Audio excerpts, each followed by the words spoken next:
Paulo Paim, que mais uma vez preside a nossa sessão aqui no Senado Federal.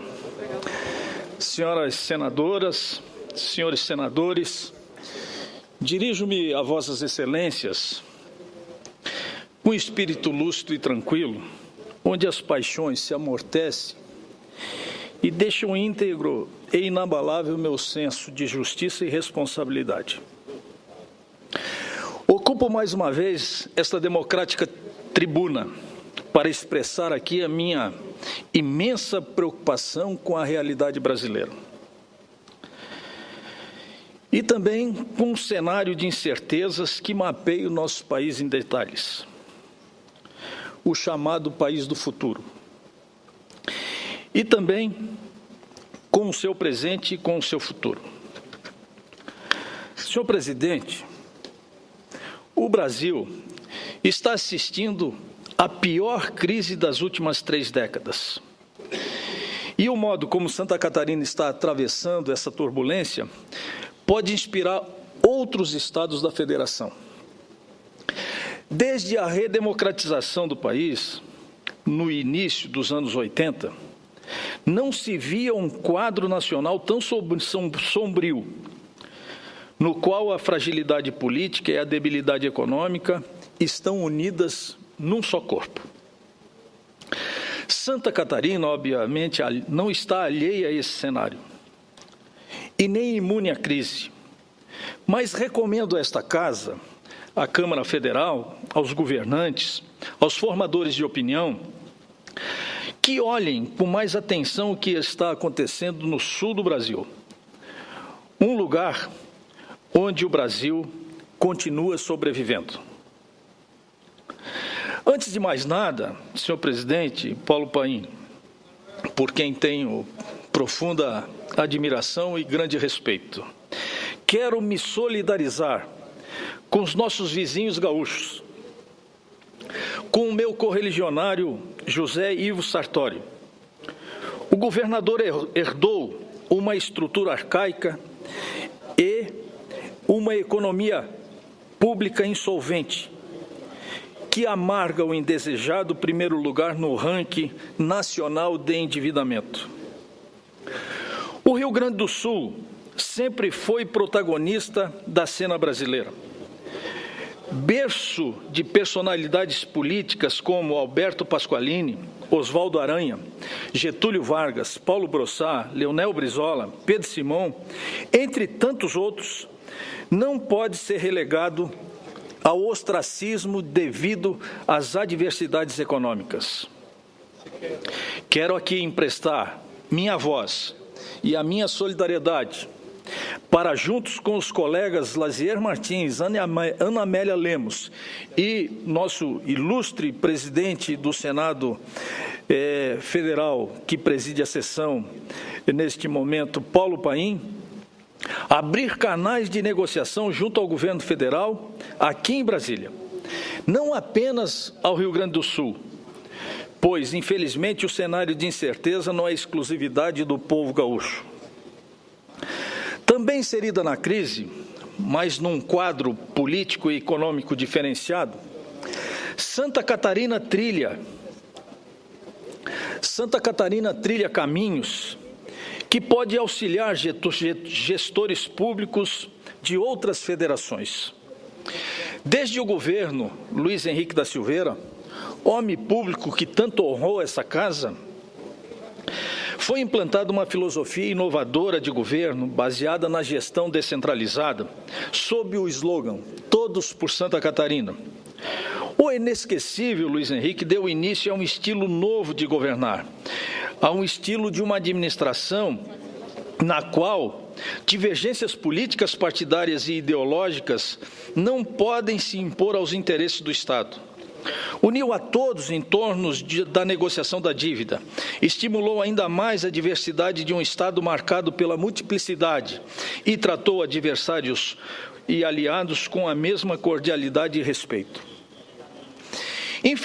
Felizmente, os mesmos princípios servem de bússola para o governador Raimundo Colombo, ex-senador da República, Colombo imprime também um modelo que permite aos catarinenses do setor público e da iniciativa privada uma turbulência mais suave do que é enfrentada pelos demais estados brasileiros.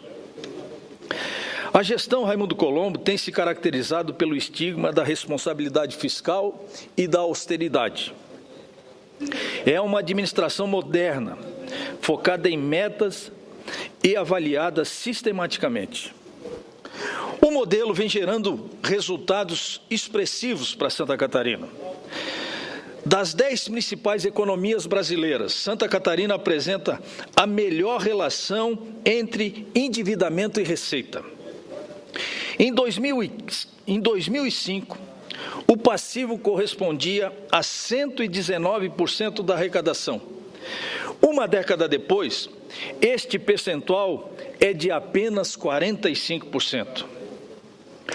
O Estado é considerado hoje um porto seguro para investimentos, onde não se fala em aumento de tributos e nem se descumprem obrigações. A segurança jurídica atrai novas atividades e grandes empresas, como é o caso que se deu recentemente da montadora alemã BMW.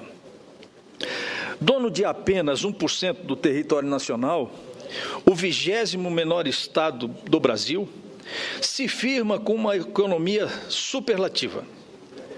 Na contramão do cenário da recessão, projeta um crescimento de 1,5% em 2015.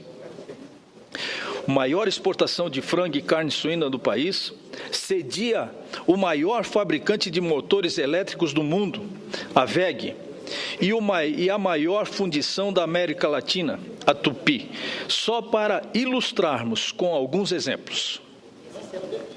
Enquanto a desesperança ganha espaço no sentimento nacional, a capital catarinense se consolida como o maior polo de tecnologia e inovação do país, apelidado carinhosamente no exterior como Vale do Silício Brasileiro.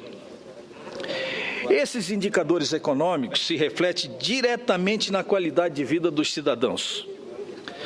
É, por exemplo, o estado que mais reduziu a pobreza entre todos os estados brasileiros. É o de menor mortalidade infantil e o de maior longevidade. Está em Santa Catarina a maior taxa de alfabetização do país. E é o estado que mais cresce e que mais gera emprego. Não por acaso o estado de Santa Catarina é o que mais acolhe imigrantes. Mesmo em meio ao turbilhão de desesperança e descrença, consegue realizar o maior volume de obras de infraestrutura de toda a sua história.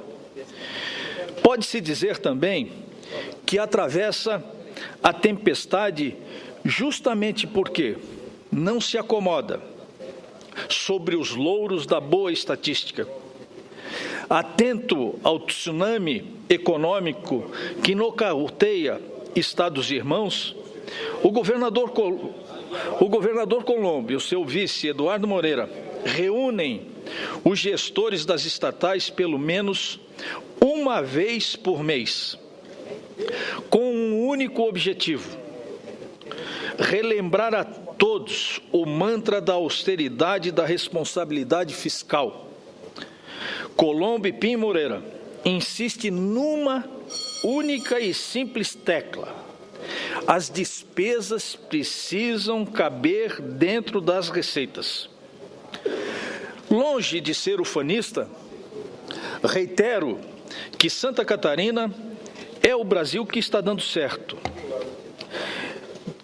Que, longe do cenário de incerteza, de desesperança e de descrença, está conseguindo sobreviver com dificuldades, é verdade, porém, com a esperança de quem enfrenta as dificuldades, as adversidades, e está vencendo. Portanto, senhor presidente, é com muita alegria que faço esse relato, destacando que Santa Catarina projeta esse ano um crescimento de 1,5%, enquanto a projeção do Brasil é de crescimento negativo que hoje já beira as margens dos 3%.